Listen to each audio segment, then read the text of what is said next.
वो खिलाड़ी जिन्होंने अपनी पूरी क्रिकेट कैरियर में कभी भी व्हाइट बॉल नहीं करवाई। आजकल तो हम देखते हैं कि खिलाड़ी पैसे ले लेते हैं और व्हाइट बॉल करवा देते हैं, लेकिन एक दौर हुआ करता था कि बॉलर व्हाइट बॉल नहीं करवाते। तो आइए जानते हैं इस वीडियो में कि 5 ऐसे बॉलर जिन्होंने अपनी पूरी जिंदगी में कभी भी व्हाइट बॉल नहीं करवाई। तो नंबर 5 पर आते हैं रिचर्ड हडली। इनका ताल्लुक न्यूजीलैंड से था और इन्होंने 86 टेस्ट मैचेस खेले थे, लेकिन अपनी जिंदगी में कभी भी एक व्हाइट बॉल नहीं करवाई।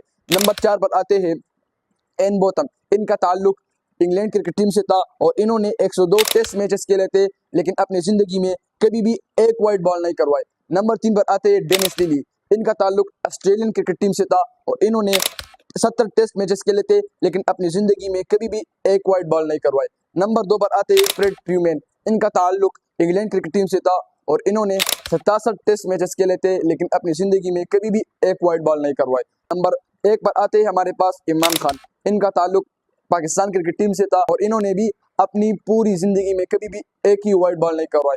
तो ये थे 5 ऐसे बॉलर जिन्होंने अपनी पूरी जिंदगी में व्हाइट बॉल नहीं करवाई।